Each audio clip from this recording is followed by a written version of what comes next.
नमस्ते। आज हम लोग थोड़ा सा मृत्यु के ऊपर विचार करेंगे, क्योंकि बहुत सारी हमारी प्रतिक्रियाएं जीवन की मृत्यु से संबंधित हैं। एक और मृत्यु एक प्रकार का स्पर है, एक प्रकार से हम लोगों को एक चाबुक की तरह है जो हमको हमारे कार्य को परफेक्शन की ओर ले जाने में सहायक होती है।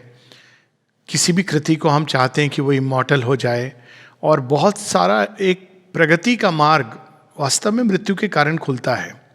हालांकि प्रगति व्यक्ति को स्वयं अपने आप अंदर से करनी चाहिए प्रेरित होकर, किंतु उसके अभाव में मृत्यु हम लोगों को एक इनडायरेक्टली प्रेरित करती है इस ओर। वहीं दूसरी ओर ये हमारे अंदर इम्पेशंस भर देती है, क्योंकि मनुष्य को पता होता है कि उसका जीवन बहुत छोटा है और इस कारण उसके अंदर बहुत हेस्ट आने लगता है, इम्पेशंस आता है। और सबसे बड़ी बात है क्योंकि उसको पता नहीं है कि मृत्यु क्या है, एक ऐसे दीवार है जिसके परे वो देख नहीं पाता, इसलिए भय आता है। अभी भी हम लोग देखते हैं कि ये जो चल रहा है वायरस का प्रकोप, उसमें बहुत कुछ जो प्रतिक्रियाएं हो रही हैं वो मृत्यु के भय से हो रही हैं। तो ये एक बार समझ लेना चाहिए कि मृत्यु क्या है, और वास्तव में वो भयभीत होने वाली बात है या हमें कुछ और करना चाहिए। भय के स्थान पर कुछ और प्रतिक्रिया होनी चाहिए। पहली चीज, यदि हम अब जिस धरती पर हम हैं, भारत भूमि, उसकी दृष्टि से देखें, जहाँ सनातन धर्म की बहुत सुंदर केवल परंपरा नहीं है बल्कि वो सत्य हैं जो हम लोगों को दिए गए हैं, विरासत में मिले हैं। श्री अरविंद भी इसी तरह की बात करते हैं, इसी बात की पुष्टि करते हैं कि मृत्यु अंत नहीं है। मृत्यु क्या है? हमारी चैत्य सत्ता अनेकों प्रकार के वस्त्रों में लिपटी हुई जीवन को अनुभव करती है। हम ऐसे समझें कि हमारी आंखों पर बहुत सारे एक के बाद एक रंग के चश्मे लगा दिए जाएं, तब हम जीवन को देखें, तो वास्तव में हम जो कुछ भी देखेंगे वो कलर्ड होगा, डिस्टॉर्टेड होगा। तो ये अज्ञान की पट्टी, ये हमारी चैत्य पर, हमारी आत्मा पर लगी हुई है, और उससे हम जीवन को अनुभव करते हैं। और उसका एक कारण है, लेकिन उसके विस्तार में अभी हम लोग नहीं जाएंगे। किंतु जब वह जिसको हम मृत्यु कहते हैं पहली पट्टी उतर जाती है, वो है जो भौतिक देह की, जड़ जगत में जो फिजिकल बॉडी है, भौतिक शरीर है, देह, वो यहाँ पे छूट जाता है। तो देह की हम जिसको मृत्यु कहते हैं वो होती है, लेकिन वास्तव में विनाश किसी चीज़ का नहीं होता। देह के जो तत्व हैं वो विघटित होकर ऊर्जा में बदल जाते हैं या अन्य चीज़ों के साथ मिल जाते हैं, चले जाते हैं, धरती को पोषित करते हैं। और यहाँ तक कि जो हमारे भौतिक देह पर जिन चीज़ों की छाप है, चेतना की छाप है, हमारे विचारों की छाप है, अभिप्सा की छाप है, हमारे भावनाओं की छाप है, वो भी इस धरती के अंदर जाकर इस मिट्टी को या तो पोषित करती है या उसमें एक प्रकार का विष मिला देती है। तो ये तो एक बात हुई कि भौतिक देह की। हम लोग आमतौर पर समझते हैं कि बस भौतिक देह और आध्यात्मिक, स्पिरिचुअल और मटेरियल, ये एक फॉल्स कंसेप्शन है, मिथ्या कंसेप्शन है जो वेस्टर्न कंटेक्स्ट से आया है। भारतवर्ष में अनेक लोकों का वर्णन है, वेस्टर्न मिस्टिसिज्म में भी है, लेकिन उसको भूल गए हैं लोग। तो जब फिजिकल बॉडी छोड़ के देही यानी आत्मा आगे बढ़ती है, तो और भी वस्त्र हैं। जैसे हम लोग ये समझें कि हम लोग जब बाथरूम में स्नान करने जाते हैं तो पहले अपना, अगर किसी ने शर्ट पहनी है, शर्ट खोल के अंदर जाता है, फिर उसके बाद वो अपने इनर्स को निकालता है। तो ऐसे ही इनर्स हैं जिसको हमारी सोल ने पहना हुआ है। तो पहला वो इनर है प्राण तत्व का, और दूसरा मन तत्व का। सो प्राण में शरीर को, प्राण में कोश को, वो नेक्स्ट प्राण में जगत से गुजरता है, और वहाँ जाके जिस प्रकार से उसने जीवन जिया है, अगर उसने बहुत भय, क्रूरता, घृणा, ईर्ष्या, दंभ, इन चीज़ों में उसने जीवन को व्यतीत किया है, तो लॉ ऑफ एफिनिटी के कारण, कोई वहाँ पाप पुण्य की बात ही नहीं है, लॉ ऑफ एफिनिटी के कारण वो उस जगत में जाता है, कुछ क्षणों के लिए वहाँ रहता है। जैसे जब तक उसके अंदर से ये तत्व जो बड़े क्रूड हैं, बड़े कठोर तत्व हैं, ये निकल नहीं जाते, तो वो जहाँ जाता है वहाँ से ये तत्वों की एक प्रकार से छूटने लगते हैं उसके अंदर से, फिर वो आगे बढ़ता है। ये एक डिफ़िकल्ट पैसेज है, यही एक पैसेज है जो प्राण का जो पहला पैसेज है वो डिफ़िकल्ट है, जिसके लिए श्राद्ध, तर्पण इत्यादि किया जाता है।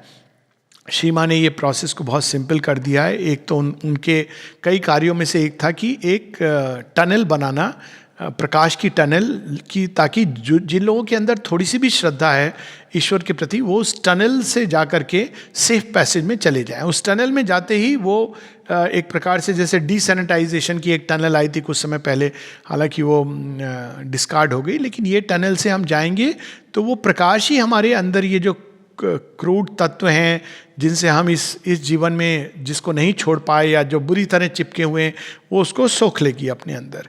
तो हम उन जगत में नहीं जाएंगे, या एक एवरेज व्यक्ति उस जगत में नहीं जाएगा जहां आमतौर पे वो जाता था। दूसरी विधि उन्होंने बताई है कि जब किसी की मृत्यु हो जाती है तो उसको हमें अपने प्रेम और प्रार्थना ये सब भेजना चाहिए, ना कि हमारे ग्रीफ, हमारा दुख, शोक इत्यादि। क्योंकि जब हम दुख और शोक भेजते हैं तो हम ऐसे कल्पना करें, जो रियल एक्सपीरियंस है, कि जब शोक होता है, किसी तरह का शोक, तो हमारी चेतना कैसी होती है? भारी हो जाती है, इवन सर भारी हो जाता है, ऐसा लगता है कि बहुत कोई बोझा हमारे ऊपर आ गया है। उसी तरह से जब हम प्रफुल्लित होते हैं, प्रसन्नचित्त होते हैं, तो चेतना के अंदर और हमारे व्यक्तित्व के अंदर एक हल्कापन महसूस करते हैं। तो जब हम शोक और दुख से ग्रसित होते हैं तो हम जाने वाले की चेतना को भी वही भेजते हैं, तो उसके ऊपर एक एडिशनल बर्डन आ जाता है। एक तो वो अपना भार कैरी कर रहा है, लेकिन फिर एक और हमारा भार भी उसको कैरी करना पड़ता है, जो एक अच्छी चीज़ नहीं है। क्यों हम कोई जो जा रहा है उसको क्यों इस तरह से भेजें? क्यों ना उसको हल्का करके भेजें, क्यों ना उसकी आगे की यात्रा मंगलमय बनाएं। तो मंगलमय यात्रा तभी बनती है जब हम उसको अपनी ओर से प्रार्थना और प्रेम भेजते हैं। इसके लिए कोई विधि नहीं चाहिए, केवल वे लोग जो थोड़े प्रेम करते थे सच में, बैठ करके ध्यान करें, या एक भी व्यक्ति है बैठ के ध्यान करे और उसको ये मैसेज दे कि अब तुम जाओ, आगे की यात्रा तुम्हारी सुख में हो, मंगल में हो, तुम्हारा विकास हो, कल्याण हो, ईश्वर की ओर जाओ। ठीक है, जो रुक रह जाते हैं उनको दुख होता है, वरना जाने वाला तो बस इस प्राण तत्व के पैसेज को पार करेगा और उसके बाद वो विस्मृत हो जाएगा कि किसको उसने छोड़ा है। लेकिन जो छूट जाते हैं धरती पर, उनको दुख होता है, वे उनको अपने दुख का निदान एक तो समय करता है, दूसरा वो जो खाई है जो किसी व्यक्ति ने हमारी चेतना में ऑक्यूपाई की थी। हम ऐसे समझें कि हमारी जो चेतना है, हमारा जो इनर बीइंग है, वो एक कमरे की तरह है या एक घर की तरह है। उस घर में अलग अलग जगह पर अलग अलग फर्नीचर भरा हुआ है, और जब एक कमरा अचानक खाली हो जाता है तो सूना सूना लगता है। तो अगर हमने किसी व्यक्ति को अपने जीवन में बहुत बड़ा स्थान दिया है, तो वो जब जाता है तो वो चेतना के अंदर, जो हमारी इनर बीइंग के अंदर जो एक जगह भरी हुई थी उस व्यक्ति के कारण, उस व्यक्ति के साथ जो स्पंदनों का आदान प्रदान था, वो अचानक खाली होने लगती है, रिक्त होने लगती है, सूनी होने लगती है। तो हम उसको सूना महसूस करते हैं, लेकिन वास्तव में उसको हमको भरना चाहिए। आमतौर पे व्यक्ति क्या करते हैं, वो फिर किसी अन्य व्यक्ति के साथ या बच्चों के साथ या रिश्तेदारों के साथ या किसी अन्य काम में नाना प्रकार से उसको भरते हैं। लेकिन ये सब कुछ जो हम भरते हैं ये सब टेम्पररी है। लेकिन अगर हम जीवित रहते ही उस चेतना के सभी भागों को भगवान से भर दें, तो किसी के जाने से चेतना के अंदर वह रिक्तता महसूस नहीं होगी। कुछ होगा एक बाहरी चेतना पर जिससे हम जुड़े होते हैं लोगों के साथ, लेकिन वह रिक्तता जो जाने के बाद होती है वो महसूस नहीं होगी, क्योंकि हमने इस खाई को भरा है भगवान के प्रेम से। और तब हम जो गया है उसकी भी यात्रा को आगे ले जाने में बहुत अच्छा ये उपाय रहेगा। तो ये तो उनकी बात हो गई जो यहाँ पे रह गए। अब आगे जब हम जाते हैं तो प्राण के अंदर और भी ऊंचे लोग भी हैं, उनसे व्यक्ति गुजरता है। वहाँ वो अपने शुभ कर्मों के कारण उसकी जो वृत्तियाँ होती हैं, जो अच्छी वृत्तियाँ हुई हैं, वो ऐसे जगत में जाता है जहाँ उसको अच्छा महसूस होता है। अगेन ये स्वर्ग नरक ऐसे नहीं है कि ये नरक का द्वार है, ये स्वर्ग का द्वार है। ऐसे लोक हैं, ऐसे चेतना के स्थान हैं जिनको लोक कहा गया है, और उनमें से हम गुजरते हैं। ये कई स्टेशंस हैं, पड़ाव हैं जिससे हम गुजरते हैं, और कहीं हमको रुकना नहीं है। फिर इसके बाद हम मनोमय जगत में जाते हैं, जहाँ हमारे विचारों के अनुरूप मन के स्तर पे हम अनुभव करते हैं।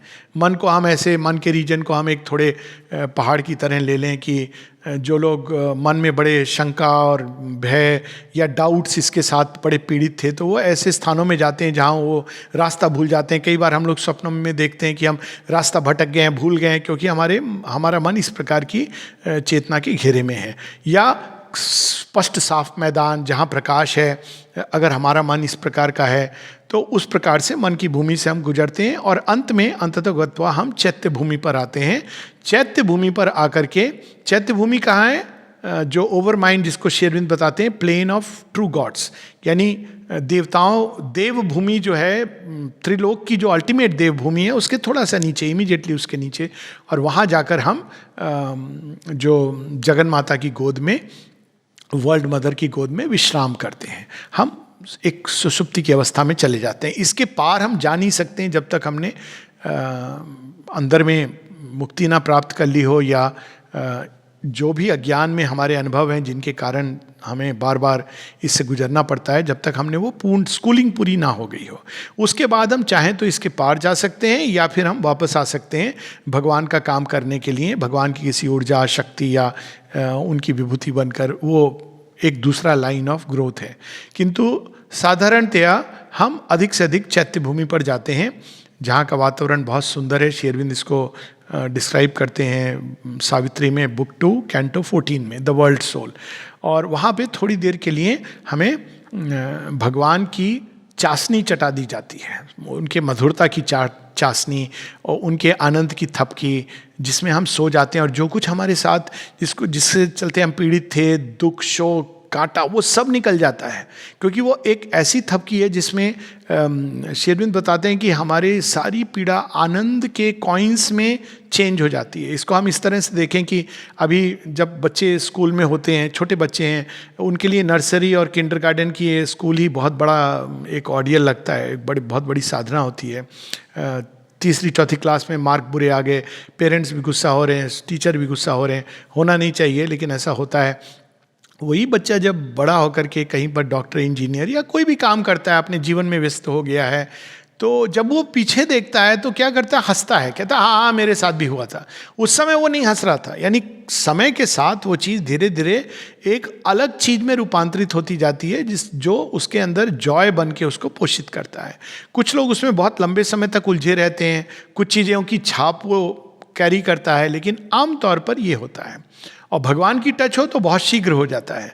तो वहाँ जब हम जाते हैं तो क्योंकि वो भगवान की टच है, तो हमारे सारे दुख, शोक, इवन जो हमारे अच्छी चीज़ें हैं, वे सब डिवाइन के वो एसेंस में मिल करके हमें दी जाती हैं। यानी उनका जो ट्रू वैल्यू है, हम ऐसे समझे कि हम बैंक गए और हमने खूब सारी चीज़ें अपने गट्ठर में ले जाके हमने वहाँ रख दी, तो लोहा भी है, सोना भी है और कागज़ के टुकड़े भी हैं, और कहा भैया इसकी जगह हमको करेंसी दे दो, तो वो देखेगा कि उसकी वैल्यू क्या है, वेट कितना है, फिर करेंसी देगा। तो करेंसी तो बहुत कम होगी, मतलब एक बटुए में आने वाली होगी, लेकिन मूल्यांकन वहाँ अलग ढंग से होता है।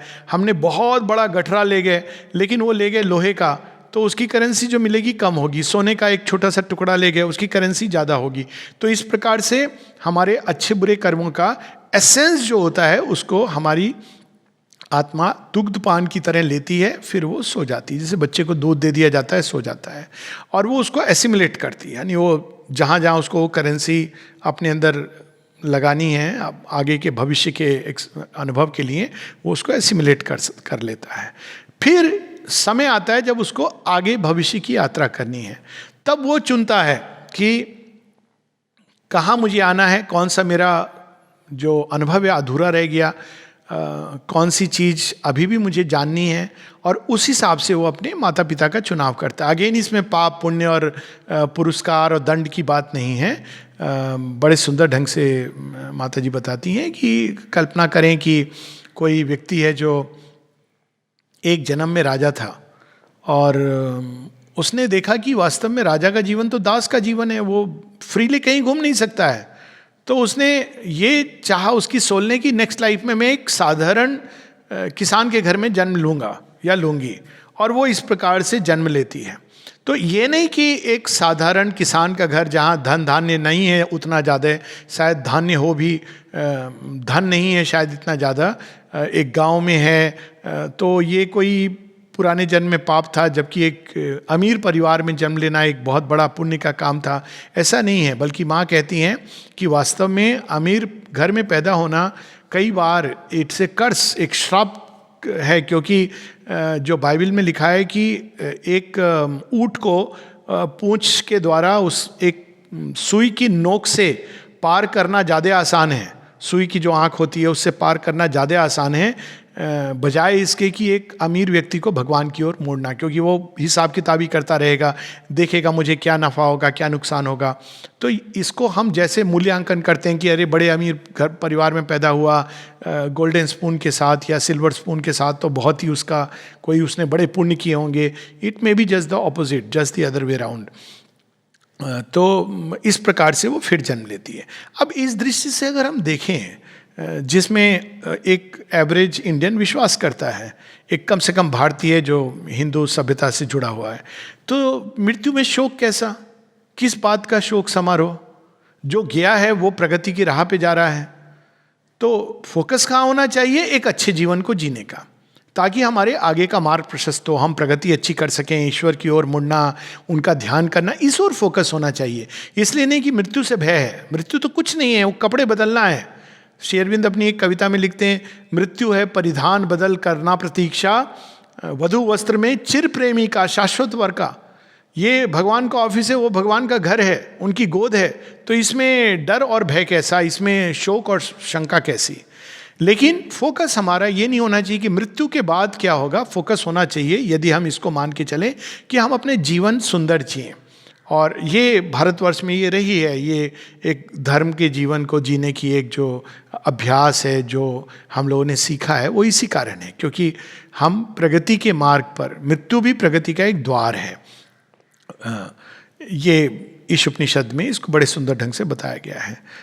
अविद्याम मृत्युम तीर्थवा विद्यामृतम अश्नुते। मृत्यु के द्वार से जाते हुए हम अविद्या को पार करते हैं और विद्या के द्वारा हम अमृतत्व को प्राप्त करते हैं। तो ये एक थॉट प्रोसेस है जिसमें फोकस होना चाहिए कि हम जीवन को सुंदर जिएं। अब हम अगर दूसरा ले लें कि जो नहीं मानते हैं पुनर्जन्म पे, हालांकि ये अपने आप में एक एब्सर्डिटी है, क्योंकि अगर पुनर्जन्म नहीं है तो जन्म का ही औचित्य समाप्त हो जाता है। एक जीवन मिला, वो भी भिन्न भिन्न परिस्थितियों में। और जो रिलीजन्स विश्वास करते हैं कि हमारे रिलीजन में ही जन्म लेने से, विश्वास करने से मोक्ष मिलता है, तो फिर बाकी लोग अलग रिलीजन में क्यों आते हैं? अलग कई लोग ऐसे हैं जो किसी रिलीजन में नहीं हैं, तो उनको ओरिजिनली अन्याय किसने किया? क्योंकि अगर पुनर्जन्म नहीं है तो उनको ये अनफेयर स्टार्टिंग पॉइंट क्यों है, अलग अलग स्टार्टिंग पॉइंट। सो एक जीवन की जो थ्योरी है वो अपने आप में एब्सर्ड है। और हम देखते हैं कि भारतवर्ष में जितने भी धर्म यहाँ से निकले, यहाँ की भूमि पर उपजे, हिंदुइज़्म हो, बौद्ध हो, जैनिज़्म हो, सिखिज़्म हो, उनके बाकी चीज़ों में थोड़े बहुत डिफरेंसेस होंगे, लेकिन इवन बौद्धिज़्म और जैनिज़्म जो एक प्रकार से अनात्मवाद हैं, वे भी, खासकर बौद्धिज़्म, वे भी पुनर्जन्म को मानते हैं।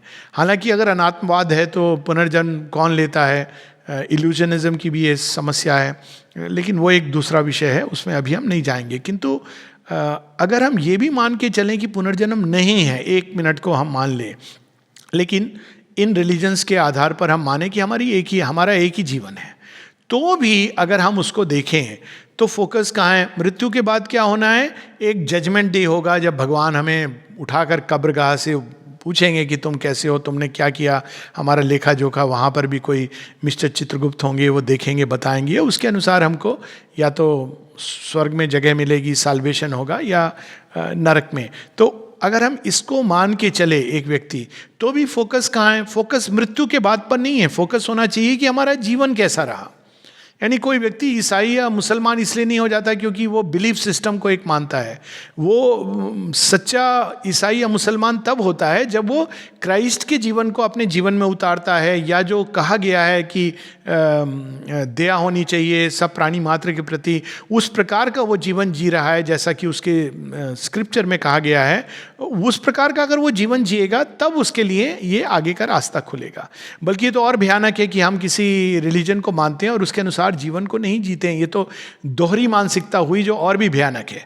जो नहीं मानता है, कम से कम वो अपने जीवन में हिपोक्रेसी नहीं कर रहा है, लेकिन जो मान रहा है लेकिन जीवन को उसके अनुसार नहीं जी रहा है, ये तो बहुत चिंता का विषय है। खैर, अगर हम ये भी मान के चलें कि एक ही जीवन है, तो लॉजिक यही होनी चाहिए कि फोकस जीवन के ऊपर होना चाहिए, ना कि मृत्यु के ऊपर। मृत्यु जब है तो है, जब आएगी तो आएगी। हमें अपने जीवन को, जब तक है जीवन की अनेकों परिस्थितियां आएंगी, अच्छी बुरी, हम उन सबको एक करेज के साथ, नोबिलिटी के साथ, विश्वास के साथ, एक दूसरे के प्रति सहृदयता के साथ, सद्भावना के साथ, उदारता के भाव के साथ, इसके द्वारा हम जीवन जिए, जिसको भारतवर्ष में सत्वगुण कहा गया है। तो अगेन, मृत्यु भय की चीज़ नहीं है, बल्कि जीवन है जिसमें हम कैसे जिएं, यही हमको सीखना है।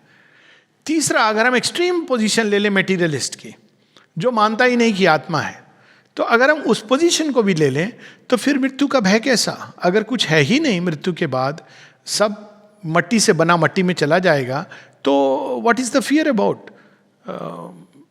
कोई बचेगा ही नहीं, तो समस्या क्या है? तब भी हमारा फोकस होता है कि बस हमको फोकस ये करना है कि जब तक हमारा जीवन है, कम से कम हम ये ना करें कि जाने के बाद चाहे हम ना रहेंगे, लेकिन लोग हमें याद करें तो कहें अच्छा हुआ चला गया, गुड रिडेंस। उससे बेहतर है कि हमारा जीवन ऐसा हो कि जब हम जाएं तो कम से कम लोग जब भी स्मरण करें तो कहें नहीं, अच्छा व्यक्ति था, चला गया। ये एक मेटीरियलिस्ट पोजीशन अगर हम लें तो भी हमारा फोकस होना चाहिए जीवन के ऊपर, और एक सुंदर अच्छा जीवन जीने की चेष्टा करनी चाहिए। जिस भी पोजीशन से हम लें, मृत्यु भय का विषय नहीं है। मेटीरियलिस्ट पोजीशन को अगर हम लें तो वास्तव में मृत्यु कुछ नहीं है, जो मिट्टी थी मिट्टी में मिल गई। अगर हम स्पिरिचुअल पोजीशन लें, इंडियन स्पिरिचुअल पोजीशन, तो मृत्यु क्या है? प्रगति का द्वार है। तो बहुत अच्छी बात है, प्रगति की ओर हम जा रहे हैं। और सत्ता है कि नहीं, इसके भी अब तो प्रमाण आने लगे हैं। डॉक्टर रेमंड मूडी की बहुत सारी स्टडीज़ हुई हैं, पास्ट लाइफ रिग्रेशन है, साइंटिफिक दृष्टि से, और मिस्टिक थॉट के प्रमाण हैं। इवन डेली जैसे हम लोग स्वप्न जगत में जाते हैं तो स्वप्न देखते हैं, और स्वप्न में हमारी चेतना, हमारी सत्ता अलग ढंग से कार्य करती है। इवन कई बार ऐसा होता है कि हमें पता होता है कि हम स्वप्न देख रहे हैं, स्वप्न में स्वप्न चल रहा है, तो कोई तो है जो स्वप्न में भी सचेत है और जागृत है। तो इन सब दृष्टियों से अगर हम देखें, और स्वप्न की का जो जगत है, उसकी जो टाइम स्पेस है, वो भिन्न है। सो अगर इस दृष्टि से भी हम देखें तो हम देखते हैं कि वास्तव में मृत्यु हमारी सत्ता का अंत नहीं है, हमारे शरीर का अंत है। अंत भी नहीं, शरीर का तत्वों में चले जाना है, और हमारी पर्सनालिटी के वे भाग जो हमारी आत्मा से नहीं जुड़े थे, वे अपने अपने लोक में जाके समाप्त हो जाते हैं। लेकिन वे भाग जो हमारी आत्म तत्व के साथ जुड़ गए थे, वे आत्मा को पूरी तरह पोषित करके एक एसेंस के रूप में, एक सोल पर्सनालिटी के रूप में वो प्रस्तुत होते हैं भावी जन्मों में। तो उस दृष्टि से अगर हम देखते हैं तो भी मृत्यु की कोई भय की चीज़ नहीं है। अगर हम एक जीवन की दृष्टि से देखते हैं तो भी मृत्यु कोई भय की चीज़ नहीं है। अगर हमने अच्छा जीवन जिया है तो सब कुछ अच्छा होगा। जब भगवान उठाएंगे तो उनका कंप्यूटर तो गलत नहीं बोलता है, और यदि हमने वो जीवन अच्छा नहीं जिया तो इट्स टू लेट। जो भी होगा वो तब देखा जाएगा। भगवान के पास अगर दया है, करुणा है, मैं इन रिलीजन्स की बात करता हूँ जो नहीं मानते हैं, तो शायद हम उनकी करुणा को अपील करेगा व्यक्ति कि प्लीज़ अब जो हो गया हो गया, आप मुझे अपनी दया और करुणा का पात्र बनाइए। लेकिन अगर अच्छा जीवन जिया है तो चिंता की कोई बात नहीं है। और तीसरा, अगर मटेरियलिस्ट लाइफ है तो भी हमको कोई चिंता की बात नहीं है। यानी मृत्यु का भय सबसे इलॉजिकल भय है मनुष्य के अंदर। और ये इलॉजिकल भय क्यों है? क्योंकि अज्ञान क्या है उसके बाद हम नहीं जानते। तो जो कुछ हम नहीं जानते, हमारी एक टेंडेंसी होती है उसको हम अपनी चेतना से भर देते हैं। तो जिनकी चेतना में भय है वो उस अज्ञान को, चाहे वो भाग्य हो, अब कुछ लोग पेसिमिस्ट होते हैं, भाग्य नहीं जानते, वो भी एक द्वार है जिसके आगे क्या है नहीं जानते, लेकिन उनके अंदर डर होता है। इसीलिए वो एस्ट्रोलॉजर के पास जाएंगे, पामिस्ट के पास जाएंगे, जगह जगह जाएंगे, कोई हमारा राहु केतु इत्यादि बता दे। लेकिन अगर नहीं उनको पता है, वो कितने भी जगह जाएं, वो भाग्य के बारे में सदैव सशंकित रहते हैं, क्योंकि उनकी चेतना में भय है। अरे कहीं ये ना हो जाए, अरे कहीं वो ना हो जाए। और कुछ लोग हैं जो ऑप्टिमिस्ट होते हैं, जो आशावादी होते हैं, निराशावादी नहीं होते। तो वो भाग्य के बारे में सदैव ये समझ के चलते हैं कि जो होगा अच्छा होगा।